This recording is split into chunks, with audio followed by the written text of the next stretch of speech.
Welcome back, listeners, to another episode of Woody Allen Adjacent, right here on the Woody Allen Retrospective podcast feed. Until Woody Allen returns with another release we can dissect into, we will continue our journey talking about all the other films in cinema that we want to talk about, draw comparisons to, bring up for our own reasons, and just we find a relevant reason to bring up different movies. And this movie is no exception.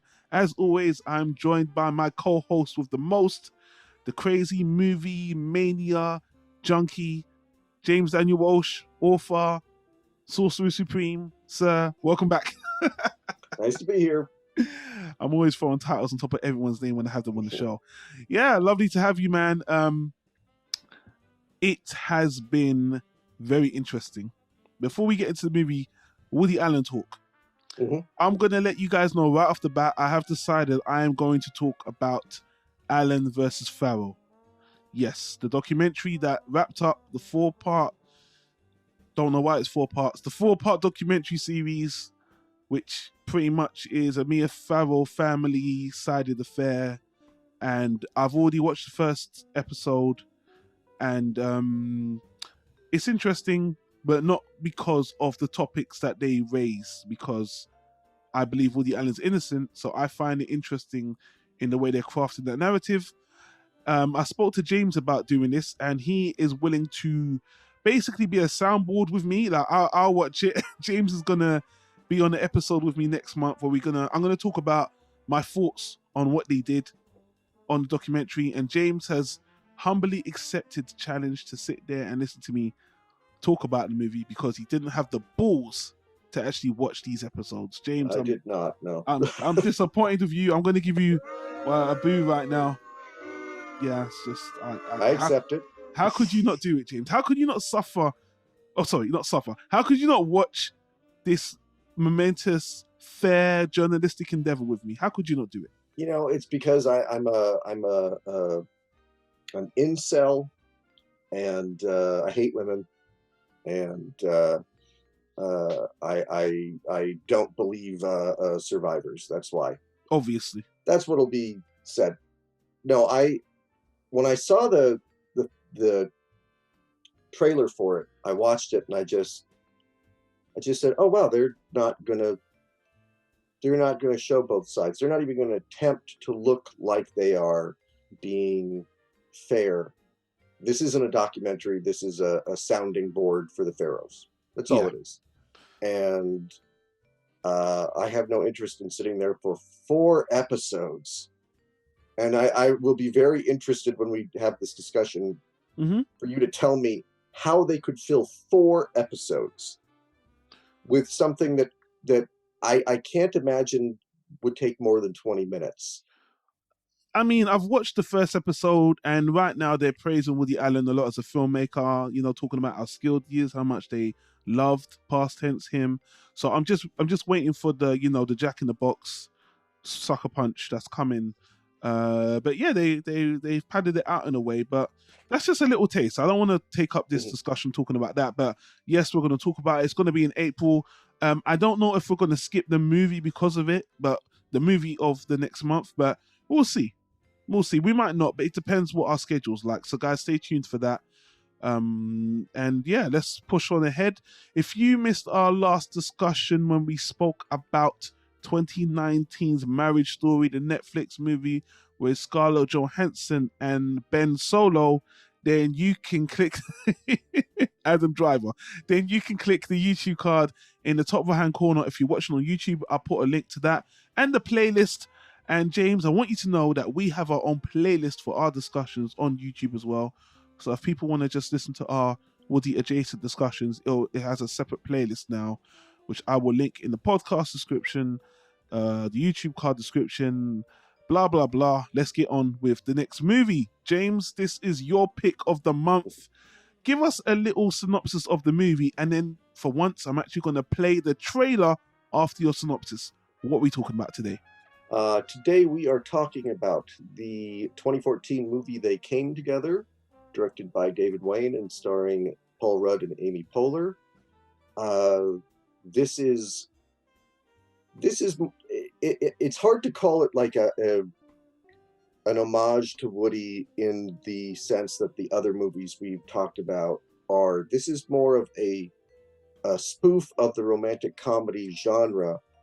But when you watch the movie and you see all of the tropes that they make fun of from romantic comedies, you realize really quickly that Woody Allen invented most of these. Yeah. And so, you watch it, and if you're a Woody Allen fan, you get the especially the talk about New York and things like that. It's hard to sum it up as a plot because it's really just 90 minutes of jokes. So, yeah, you go ahead and play the trailer and see if the audience can figure anything out from that. I will do that. In fact, I've been waiting to play this trailer for a long time. Are you ready for this? Mm-hmm. It's time we finally talk about this movie right here. The bell's been rung. Are you ready to talk about this? Can you hear that? We're going to talk about the Snyder Cut. Oh, I could talk about this one, yeah. Sure. Let's flip it, guys. April Fool. Oh, wait a minute. April Fool. Nah. I thought about doing that as an April Fool's joke. Let's just talk about the Snyder Cut instead. But no, we'll get a lot of hate. So let me play the actual trailer, guys. That was my terribly bad April Fool's joke. Let's keep going. So, Joel, Molly, how'd you two meet? Kind of a corny romantic comedy kind of story. That's true. From the creators of Wet Hot American Summer comes a film that dares to reveal the true meaning of love. Is she okay? You all right?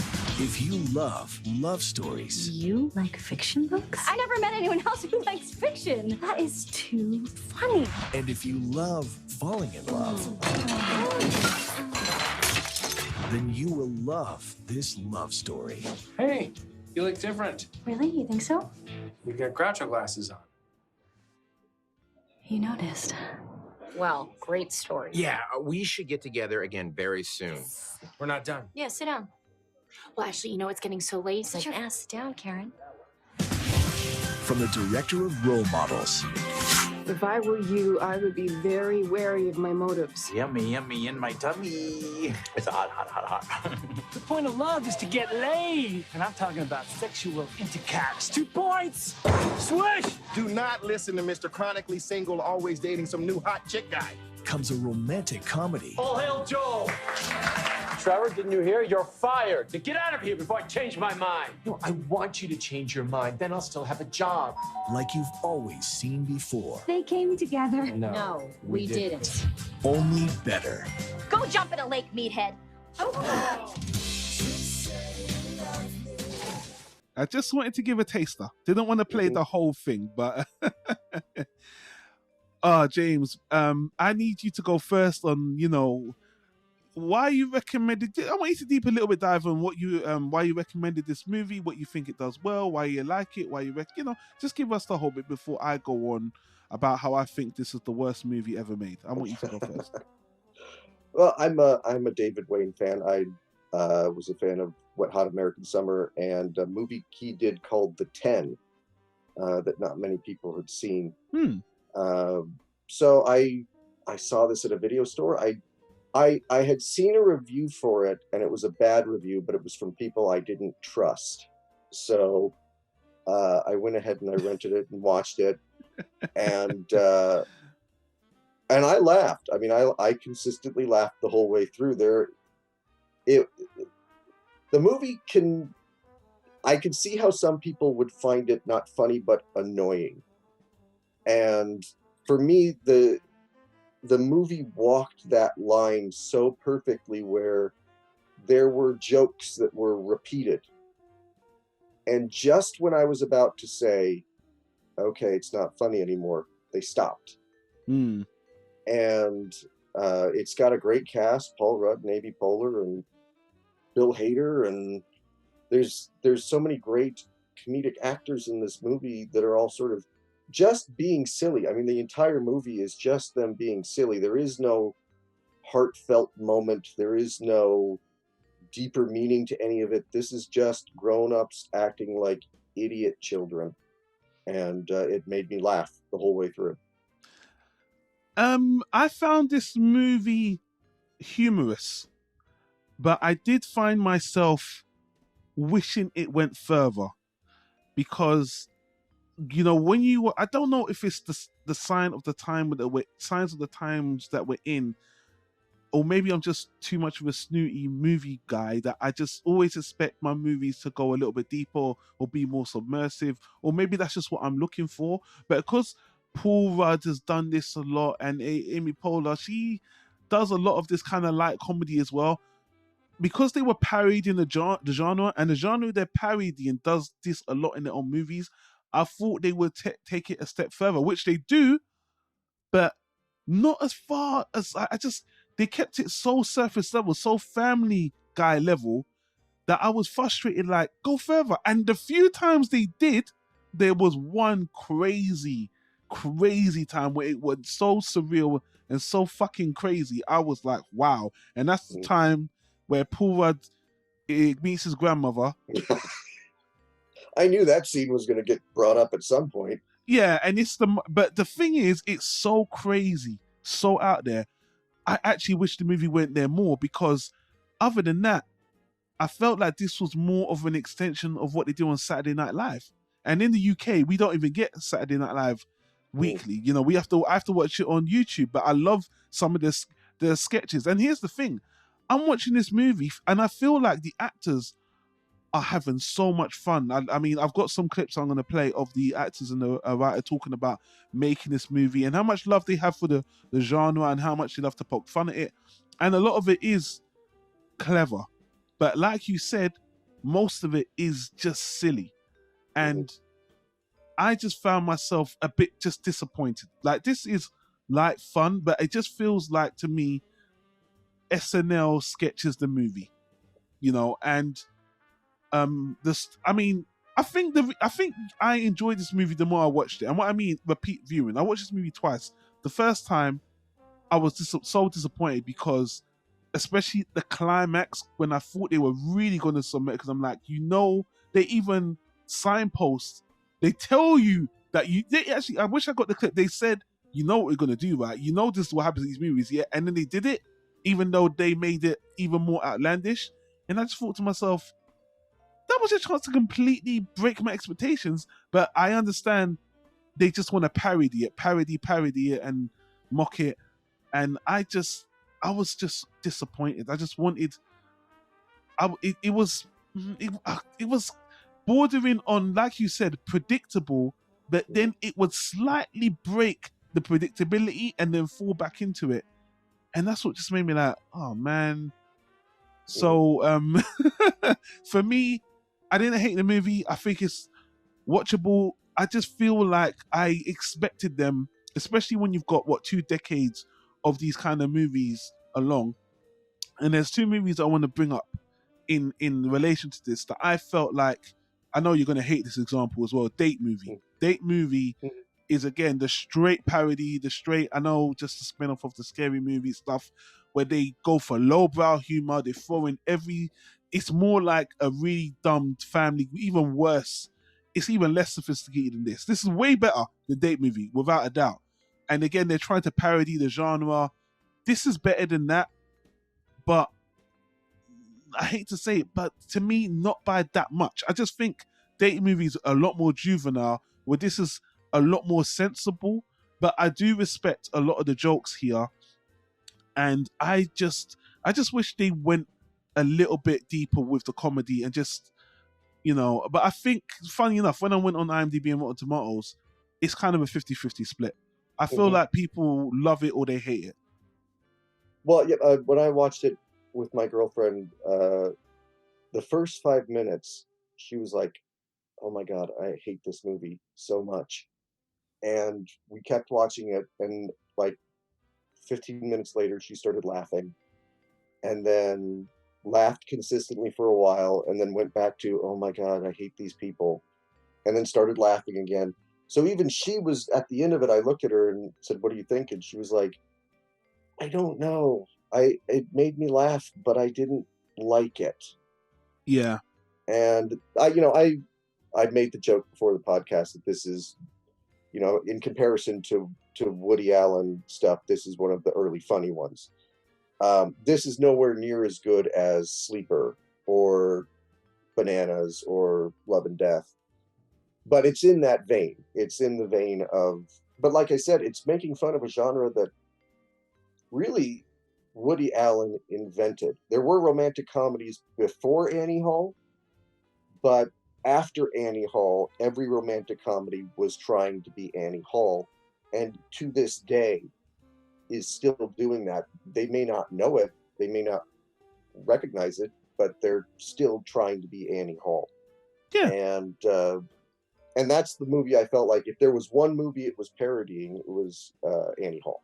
That's the biggest that's the bigger conversation I want to have, because that's what this movie made me realize. And again, this is highly subjective, because I started to think, do I even like romantic comedies? And then what I really started to understand is this is the conversation I really want to have with you.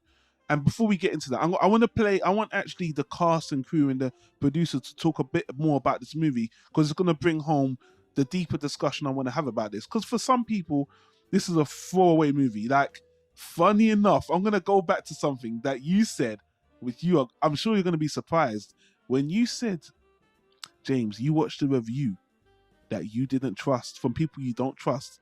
I'm going to bet £50 that this might be the reviewers talking about. Why don't I play it right now?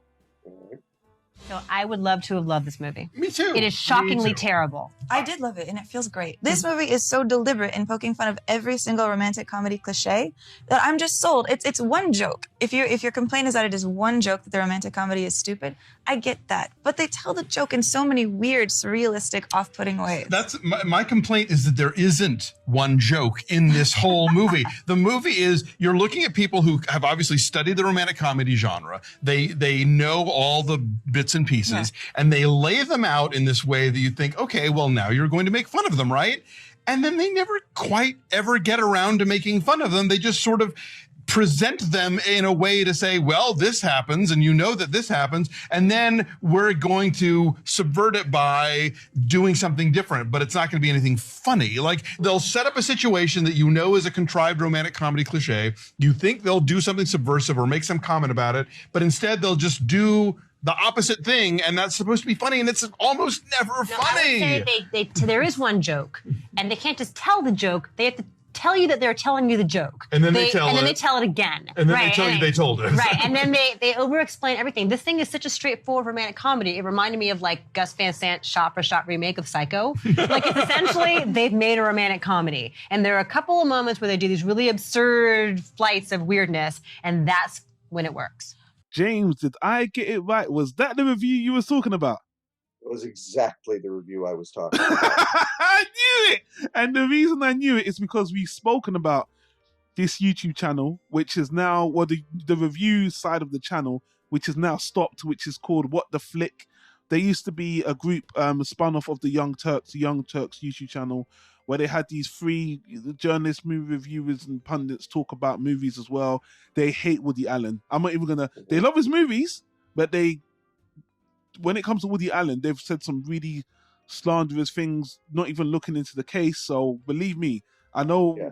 I understand exactly who I'm dealing with. But in regards to their review, I'm slightly leaning towards agreeing with them to a certain extent, because I mirror some of the things that I feel with this movie as well. But I still feel like it was kind of a conscious choice for them to make this movie a bit more light, and they were just having more fun at poking at the genre a lot more than going deeper and subverting it. I don't really think that was their intention. And personally, I just think that's a bit more of a missed opportunity, because I just think it would, and again, it might just be the film stopping me that feels that way, because many people do like the movie, and maybe it serves more people to be more surface level and more pokey on a whole and not be as submersive. So, I don't know, because even on that review, by the way, there was one lady who loved the movie, who loved it. She was one that started talking at first. She loved the movie, defended it really, really well,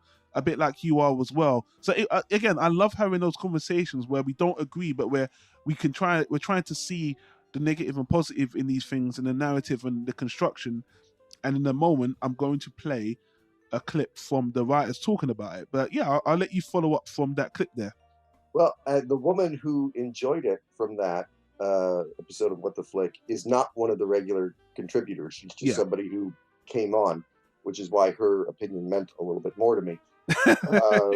I stopped watching What the Flick actually when I think it was after Dylan's interview, and Matt Actually, who's one of the main contributors, and I think runs Rotten Tomatoes or something.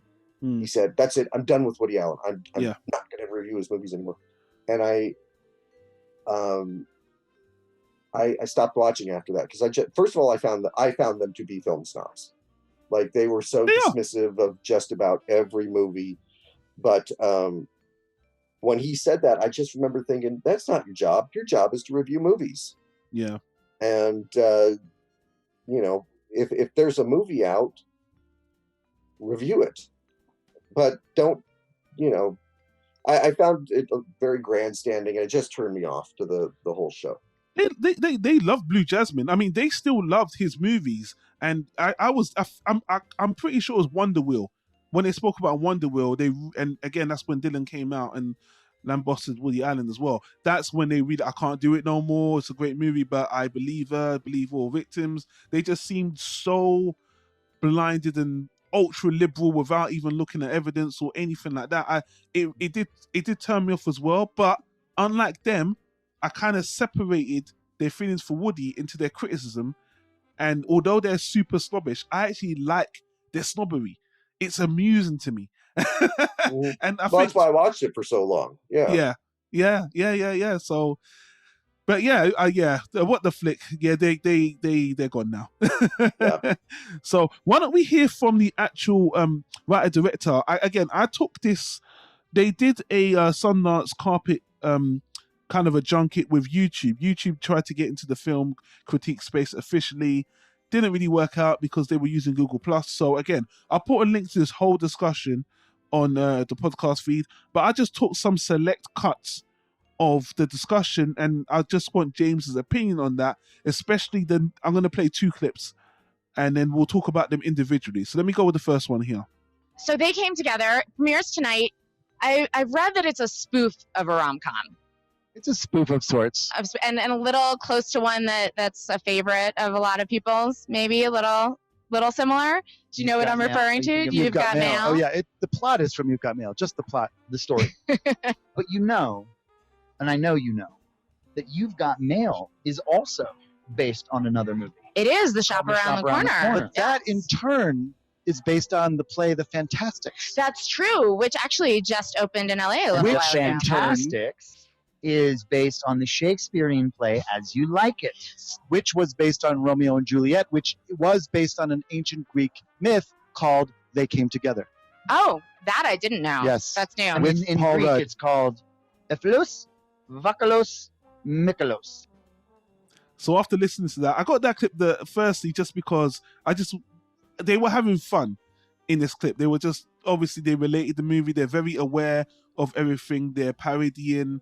And that's the conversation I want to dive deeper into. And that's why I'm going to play the second clip where they go a little bit deeper into what I want to hint at.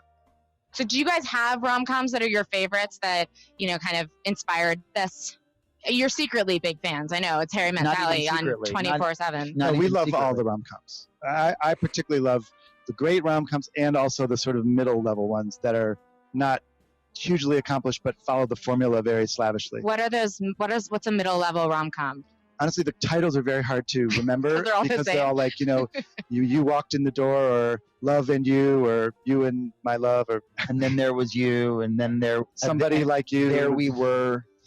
And so what makes this one different? Obviously, you've got some of the funniest people around.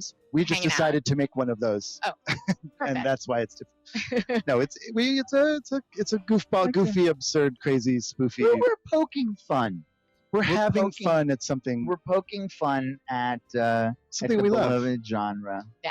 So when I heard them again, it frustrated me to hear them understand what they were doing because I just wanted them to subvert it so badly. But then I came into myself and thought to myself, what do I think if I don't think this is a great romantic comedy, what is? And some of these films, James, I want to talk to you during our reign in this or the adjacent project. Then I'm going to give you an example. So Trainwreck, I think is a really good movie. You seen Trainwreck? Yeah. Would you class that as a romantic comedy? What would you class that as? I think it's a romantic comedy. First of all, I mean, I saw it at a time when I actually liked Amy Schumer. She's robbed me of that since then. But I was a fan of the first 2 seasons of her show and her stand-up up to that point. And I'm a huge Bill Hader fan. Yeah. And he was in that as well, which is cool. Yeah. And so those two, it was the last thing I saw that I liked from Amy Schumer. And it seemed like a pretty, especially towards the end, you know, the big romantic gesture to when the couple breaks up and in the end of Act 2 and you've got to, you know, bring them back together at the end. All of that seemed very typical romantic comedy. I don't know. With me, I'm very pedantic, I guess, with this because I feel like a romantic comedy has to be like 50. You have to feel a romance in this, like ratios. Which means like 50% I can feel romance, 50% I can feel comedy. With Trainwreck, I felt like it was very close, like kind of even. It was funny, and there was romance in chemistry. And when all the romantic comedies they were spinning off in their little spiel there, all the spin-off names, all of those movies with those weird names, those just seem like really lame, dry, soft movies that were just romances. I never found any movie like that funny. It's very rare for me to actually find a romance movie I actually find funny. Like another example, there's something about Mary. I find that to be a comedy first. Like 89% comedy, 10% romance. But again, people will class that as a romantic comedy. You know, I went and I got a list of like BFIs and all these IndieWire's top romantic comedies, Valentine's Day, all like the quote unquote chick flicks. I don't find them funny. I just find them like weak micro dramas with a lot of they're just not funny. It's like they consider comedy with slight hints of romance a romantic comedy, and to me, a pure romantic comedy has to be funny, and romantic. Like I think I want to talk about this movie down the line, Addicted to Love, with Meg Ryan and Matthew Broderick. I think that is a romantic comedy because it's funny and there's romance and chemistry. And I think the balance is 50-50. I think the ratio is 50-50. Going to Annie Hall, perfect example. Annie Hall is a funny movie, but the romance with Diane Keaton and Woody Allen is its own movie, and it is 50-50 split. And to me, the bar is so high for romantic comedies. Most of these movies they class romantic comedies, I find them just to be either weak romances or really bad light comedies. But again, I'm just being pedantic, but that's how I feel. This movie, they came together, it's just a comedy. To me, it's just a spoof, and they don't have any, to me, to be harsh, I don't really think Paul Rudd and Amy Hall have any chemistry. And I know that's not the point, because it's a spoof anyway, but I don't know. I just sometimes I feel like maybe if it was not Meg Ryan and Tom Hanks, but maybe if it was serious actors doing this and they had chemistry and it was funny, it would be better. And I can give examples for this, but I've gone on a bit of a ramble. What do you think of what I'm saying, what I'm alluding to? You think I'm crazy? Well, I think as far as Amy Poehler and Paul Rudd's chemistry, I feel like they had comedic chemistry. Like True. I would look at them and I wouldn't think they're in love. I think, oh, in real life they're probably really good friends and they're having a lot of fun doing this. Sure. I am not a fan of romantic comedies. The two big ones that everybody always brings up, When Harry Met Sally, Yeah. which I only watched for the first time about 4 years ago, and I literally remember nothing about it other than the big things that everybody knows. And Sleepless in Seattle, which I've never seen, because it's just not a genre that. It's a genre where the movie has to be so good, like you said. It's got to have that balance to it. Do you find? Let me stop you there. Do you find Harry Met Sally to be even a romantic comedy? Because I don't. It's a romance. I don't think I laughed in it. I mean, part of it is some of the things, Meg Ryan's fake orgasm and stuff. Those are things. The movie came out when I was 8 years old, so you know all the iconic things that happened. So I don't know if I would have laughed going in completely cold, but no, I just found it to be a pretty standard romantic movie. That again, the woman that I was dating at the time who said, "Oh, you have to watch this movie. It's great." She hated Woody Allen movies, and afterwards I turned to her and I said, "This is just a Woody Allen movie." Yeah, that's all this is. This is a weaker Woody Allen movie, but this is just a Woody Allen movie. We're meant to be talking about this, by the way, so don't go too far. But no, I would say, I used to, like 20 years ago, the AFI would do these annual specials, the 100 greatest movies, 100 greatest actors, 100 greatest comedies.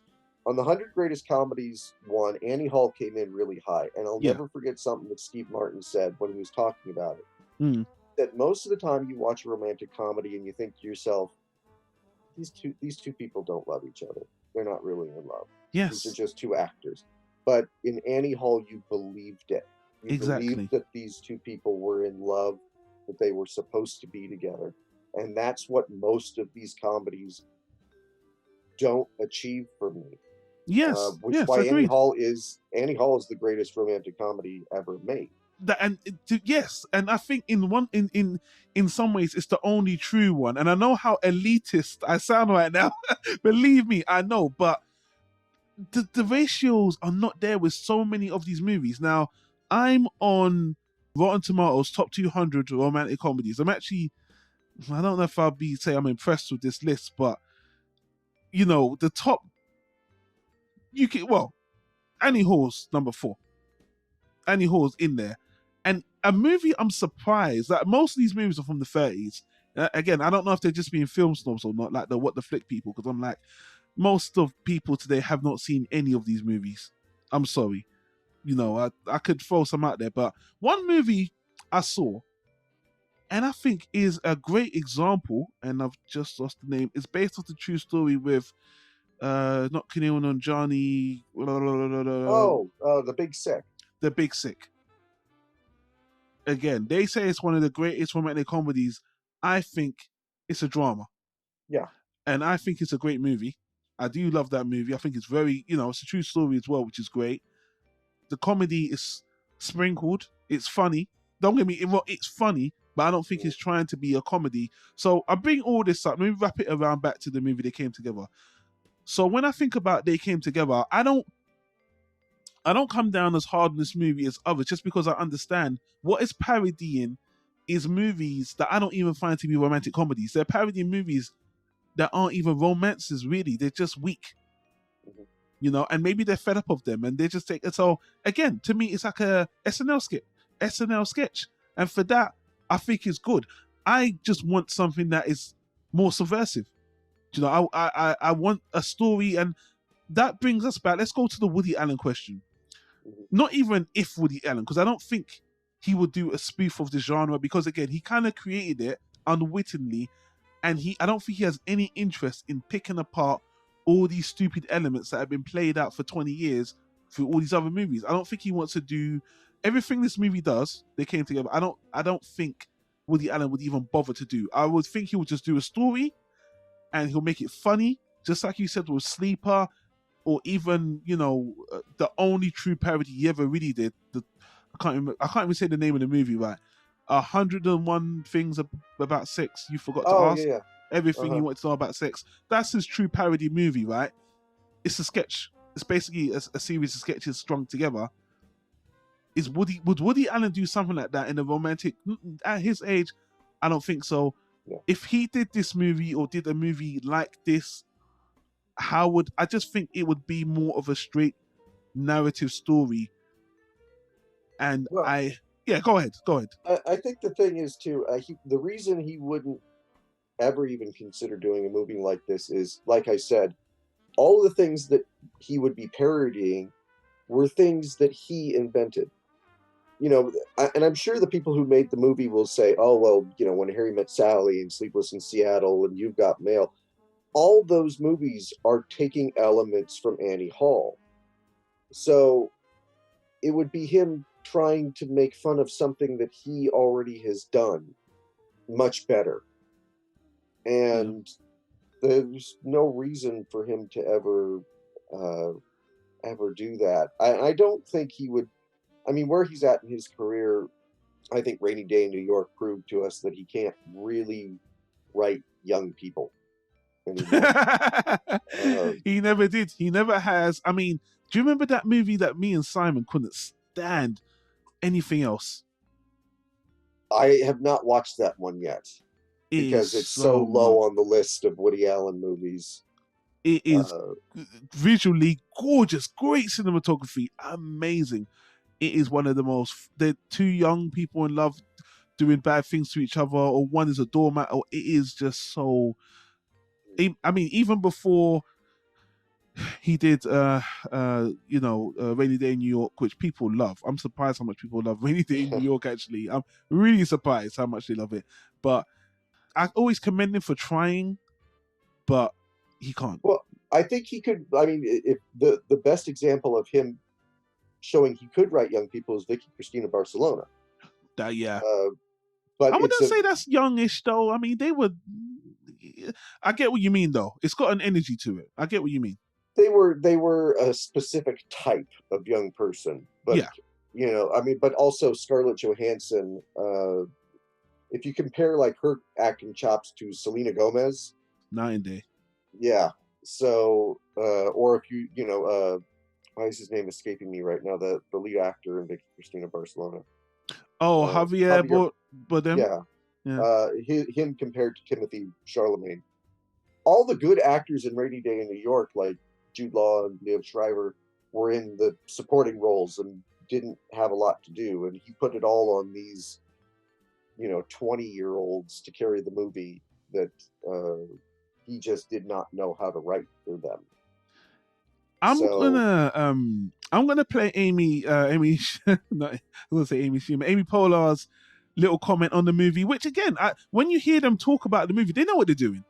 Again, my expectations and other people like the What the Flick guys and other film snobs, expectations might be different watching this movie. And I'm kind of glad you recommended this movie because it was a break. It was sometimes you just need to let out some steam. You don't need subversive, super intellectual, super comedy. It's just dumb. And I'm going to let Amy say it in the best possible way.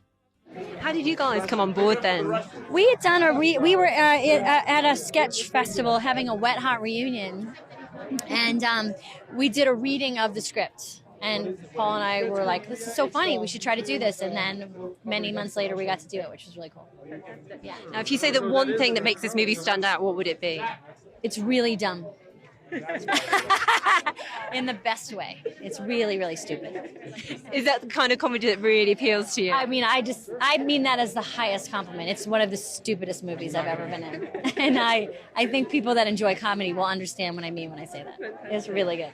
Yeah. Man, there's nothing wrong with that. Expectations. I want to throw one more movie in there, which maybe disappointed me even more than this movie. This is a movie that advertised itself as going to subvert the genre, a great idea. And when I watched the movie, I hated it. Netflix released a movie with Rebel Wilson, Isn't It Romantic? Uh-huh. Did you see that movie? I didn't see it, but I saw it on Netflix. Yeah, I mean, great idea. She wakes up in a rom-com that she can't get out of, that she can't control. And again, they're parodying all the tropes. Oh, that movie was that movie wasn't even a parody because she was stuck in the movie and she was identifying the tropes. And it was interesting. And I thought, what are they going to do with it? Because it's kind of fourth wall breaking, right? She's aware she's stuck in this movie. She knows the tropes. She's living in it. And again, I thought it would have been a much more interesting movie. Again, ironically, that movie is more something Woody Allen would do. Mm-hmm. Just like, because again, entering a different universe, he kind of did that with the movie with the cinema movie with Mia Farrow, and I can't remember anything because my brain's gone. Purple Rose? Yes, Purple Rose, exactly. Very similar in a way to Purple Rose, isn't it? Romantic. So I think Woody Allen would do something more like that rather than this. But I mean, I appreciate you recommending this. It was a nice break. And by the way, I love Paul Rudd. I think he's a multifaceted actor. Multifaceted. He's been doing rom-coms, dramas, everything for so long. There's a movie people have recommended us to talk about in the Woody Adjacent talks that we're going to do as well. I'm very mixed on the movie, and I don't think it ages well, but we will see when we get to it. I actually think it's going to annoy you, James. I think I'll even tell you the name of the movie just in case you see it. It's called The Shape of Things. Oh, I think it was based off a play, and I believe it was released in 2002 or something. We're definitely going to watch and talk about that movie. Very, very vaguely remember it. Yeah. People say it's got Woody Allen hints to it as well. It's a serious movie. It's not a romantic comedy. It's more like a drama with a darker twist to it, which again, Paul Rudd is great. And in this, by the way, I didn't even mention this. All the actors in this movie are great. There are, Kenan Thompson was in this. Again, as you said, Bill Hader was in this. The scene, let me praise the movie a bit more. There's a lot of jokes in here I liked. A lot. My favorite joke, and by the way, it's one of the worst ones. And the reason why it's one of the worst jokes is it's guaranteed to make people walk out of this movie. It's the bar joke. Yes. Guy walks into a bar and said, I'm just paraphrasing. It's like, I've had one hell of a day. And it's like, tell me about it. Scene loops. Yeah. I've had one hell of a day. Tell me about it. Scene loops. They committed to that for, in real time, I'll say 5 solid minutes, which feels like an hour. Don't get me wrong. But I thought it was funny. That specifically was the joke I was saying. Yeah. They took it right up to the point where I was getting annoyed. Yeah. And they stopped. I think they went past that point. For me, it went to annoyance back to being funny. And it reminds me of the classic Family Guy joke where Peter Griffin, hurts his leg. For 10 minutes, so there was a lot of jokes. Again, the surreal joke with the grandma, very twisted. Love that. There's a lot of sight gags in here. Like there's a gag, again, because they're poking fun of the genre, where his ex, well, not his ex, his current girlfriend who treats him like shit. He walks into the house, he can hear them loudly having sex. He just keeps on going. They break into the room at one point and they're having sex right behind his back. And, I mean, literally, he should have walked backwards into them, not looking at them, hearing them, and be like, I can't, what? I mean, they would commit, and again, a lot of that I loved, but I just, the basketball scene, where there's all the character archetypes describing to him, the single black friend, and that's the Marvel dig. Now, that's the Marvel deep cut. Did you notice Amy Poehler's best friend? I remember her. I don't remember specifically who she was. The black lady? Really? She should be very familiar if you're catching up with Marvel right now. Is she on WandaVision? Correct. That's Tiana Harris from WandaVision. Guess what her name was in this movie? Wanda? It was Wanda! Oh, the irony. People, some Marvel fans would be like, oh my God, Marvel went deep. Yeah, but again, they have the single black friend stereotype there as well. They really thought about this movie. Don't get me wrong. The joke, when he got back together, Paul Rudd got back together with his ex and they had some crazy sex that was hilarious.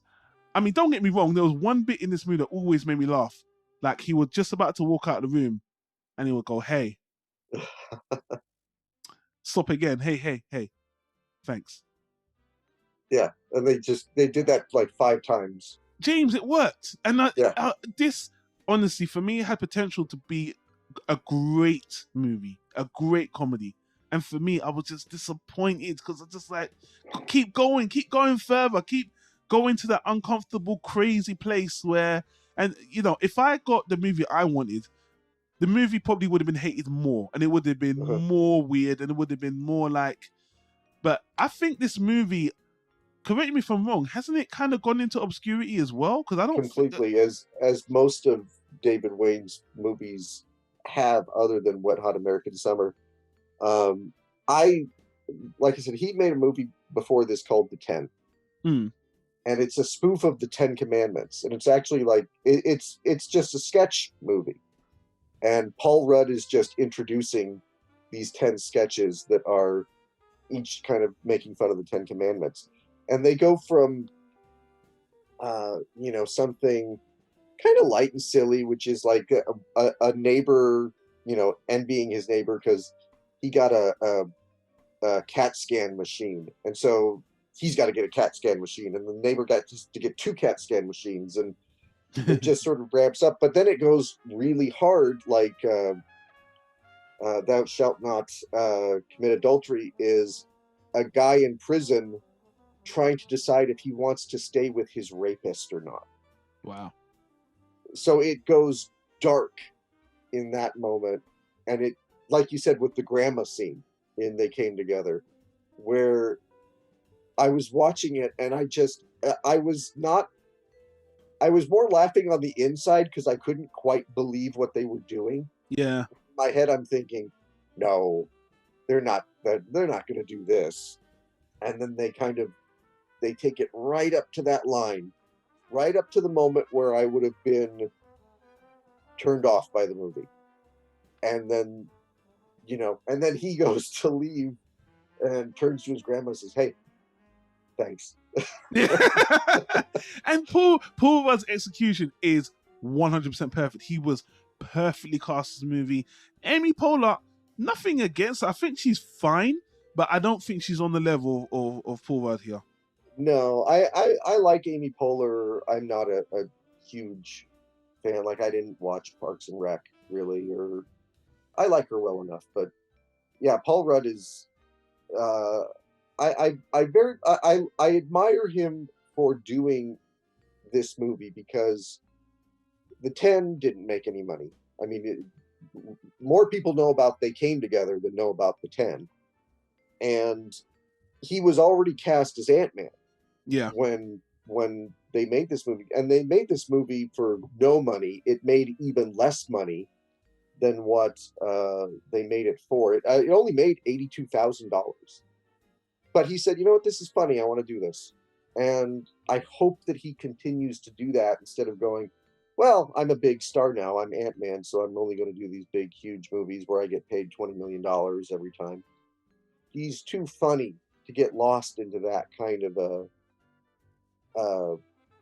because that has killed so many comedians where they they're like, "Nope, if you can't pay me $20 million, I'm not going to do this movie." And so all they're doing are these big budget movies that aren't funny, and he's just way too talented to get lost in that. Yeah. I don't know what else to say, man. I think I appreciate this movie more, and I actually do think, upon repeat viewings, I think it's funnier, especially if you know what's coming. But I just think you need to. And then again, I might be speaking for just myself or people like me. Set your expectations, because when you hear what it is, you'll be like, "Oh my God, this is going to be great." And then it's just at that Family Guy level the whole time, except for the few curveballs, which are great, which is just a bit disappointing to me. But I think it's a decent comedy, and it's way better than date movie, than isn't it romantic, than because don't get me wrong, people have tried to make romantic spoofs, and I might be, guys, listen, if you're listening to this podcast and you're like, "Guys, haven't you heard about this romantic comedy subversion that's really great?" I mean, let us know. We haven't seen every movie under the sun, and again, I wouldn't be surprised if someone really did make a good one and we don't know. Let us know. Leave a comment on YouTube, leave a comment on our podcast feed, email us, planettyro@gmail.com. People actually have found the email, except for the hate mail that we get all the time.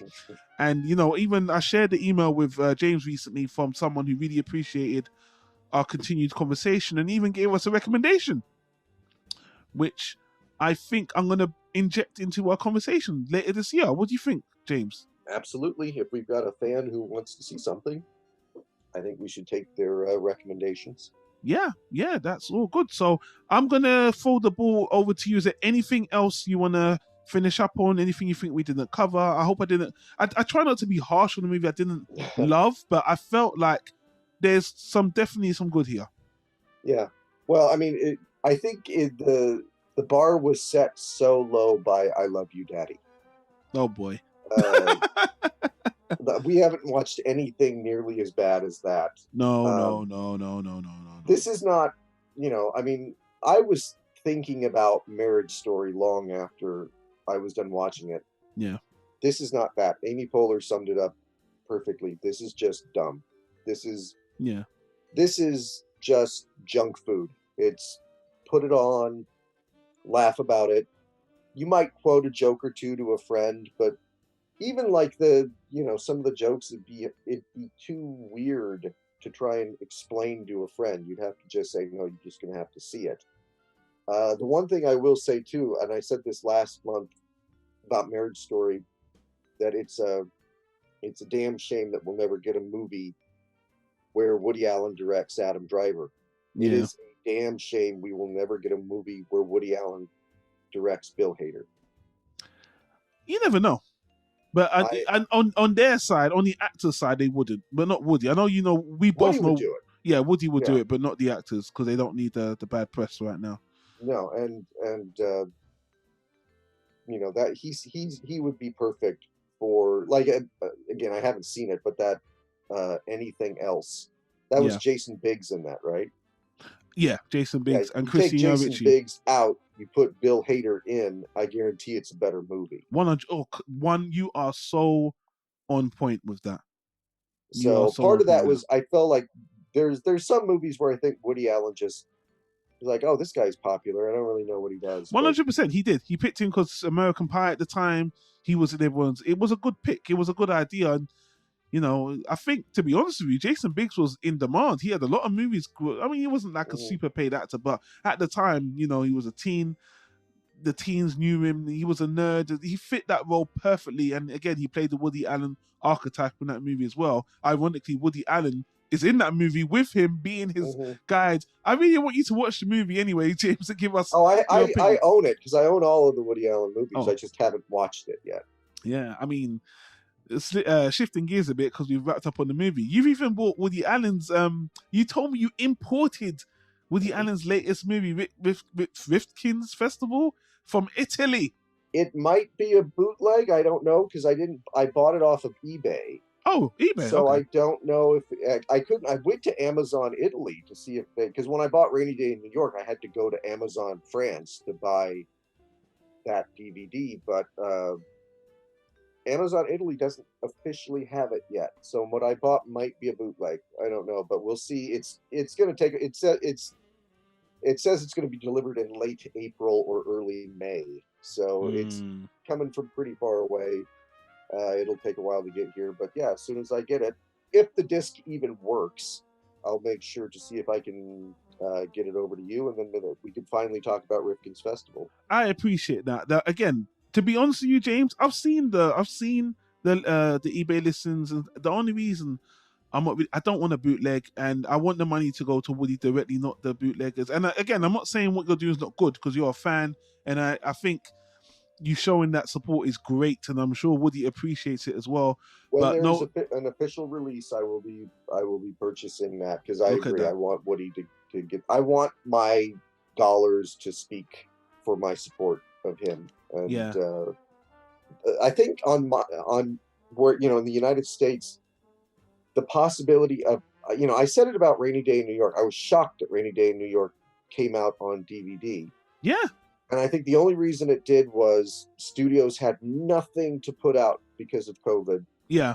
They put it on demand and it blew up. And people watched it. And it would happen here. But I think now with this stupid documentary, it's even more toxic. Yeah. For them to take a risk on putting Rifkin's Festival out in the United States. So wherever I get it from will probably not be from here. Going back to the Allen versus Fowl documentary, and again, I don't want to spoil too much because we're gonna have a discussion about it. It wouldn't surprise me, honestly, and I have no ill towards Dylan Farrell. Quite frankly, I'm expecting an email directly from her at some point to tell us to stop doing the podcast. I guarantee I'm expecting it sooner, and this ain't got nothing to do with fame or you're so big headed. You think no? She's attacking all fans. Her crew, her team are attacking all fans. So I suspect, a cease and desist or some kind of slander will come out. So that doesn't bother me. But honestly, this is going to be one. I think I've said this once before. It wouldn't surprise me, and I know this is a horrible thing to say. If after Mia Farrow dies, Dylan just switches and says, actually, Mia Farrow brainwashed me or something. And if she did, I wouldn't feel no ill towards her either, because she is the victim in all of this. I've said that. And even watching the small bit of the documentary I've seen, her mind has been fucked. Mm-hmm. I feel pity for her because one way or the other, the effects of being molested are things she's feeling because she believes she was molested. Yes. So it doesn't have to actually happen to you. If you believe it happened to you, you're going to suffer all of the ramifications of it. And so I have nothing but pity for her. Yeah. And I think, and again, I'll get much more into this when we do it. I think that this is disgusting on the part of Ronan Farrow, because he has this deal with HBO to make documentaries, and the first thing he does is basically exploit his sister's pain. But as much as I do feel pity for her shaming everybody, her telling the publisher not to publish his book and the studios not to release his movies, she doesn't get to tell me what book I'm going to read. She doesn't get to tell me what show I'm going to watch or what movie I'm going to watch. I made this point when I did my Rainy Day in New York review, and I kind of went off on a big tangent. When they canceled Woody Allen's autobiography, it was a very brief window there because it did get picked up and obviously got published. But I said in my review, I can go on Amazon right now and I can buy a copy of Mein Kampf, but I can't buy Woody Allen's autobiography. For those who don't know what Mein Kampf is, you mind just... Hitler's musings, and the fact that, again, it's a completely different story. If everybody brings up Roman Polanski. Roman Polanski admitted what he did. He was tried. He was convicted. He was arrested, which Woody never was. It's apples and oranges, but at the same time, anybody who would say, "Oh, you own a copy of Chinatown, you should be ashamed of yourself," you don't get to tell me what movie I get to watch. I get to decide what movie to watch, what book to read, and what, if we want to do a podcast to talk about Woody Allen movies, we get to do that. People can listen to it or they can not listen to it, but they don't get to tell us not to do it. Well, I get told not to do it on a weekly basis. The emails, especially since the documentary came out, and I'm sure Robert Widey and Alec Baldwin and all other Woody Allen supporters are getting it too, because that's what usually happens. Again, this isn't woe is me. I'm just saying that it's the situation. There's any fan of Woody Allen right now, even people we email that are positive and are supporting us, we all kind of get it, and to be honest with you, well, again, let's stop here. We're going to save that for the other podcast. But James, before we sign off, next time I'm debating what to do, because again, next month we want to cover the Allen versus Farrell documentary, and we also want to continue our adjacent movie talk as well. I wanted to talk about Richard Linklater's Before Sunrise, Before Sunset movie set together. I really, really want to talk about that, but we'll see how it goes. But that will be, that's the next movie we'll try to two for one, guys. If you haven't seen the movie, Before Sunrise, Ethan Hawke, Julie Depley, directed by and written by Richard Linklater, and Before Sunset, same cast and crew. Those are our next movies we're going to talk about. It's a series of movies meant to be set in real time in terms of the progression. If you know Richard Linklater's work from Boyhood, then you know what I'm talking about. If you don't, and you want to watch the movies before we get to it, feel free to stream the movies. They are available on streaming. But as for the schedule, stay tuned. Stay subscribed. Subscribe to the YouTube channel. Subscribe to the podcast feed. Let people know.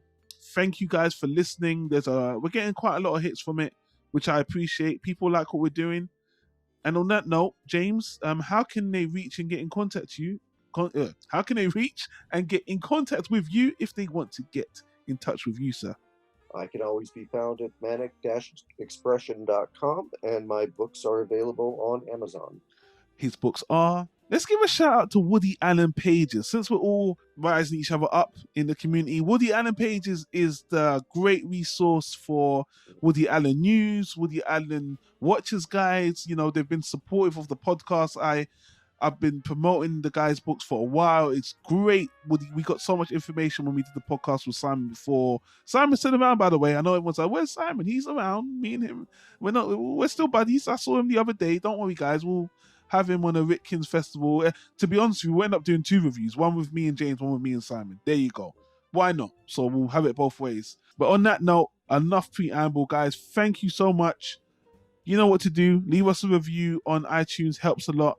Until then, happy April Fools. Enjoy your Aprils, your Easter, your whatever. And we'll see you on the next recording, guys. That was very rambly. Yeah. Well, that movie has no structure to it to really progress through. It was I kind of expected it to be pretty all over the place.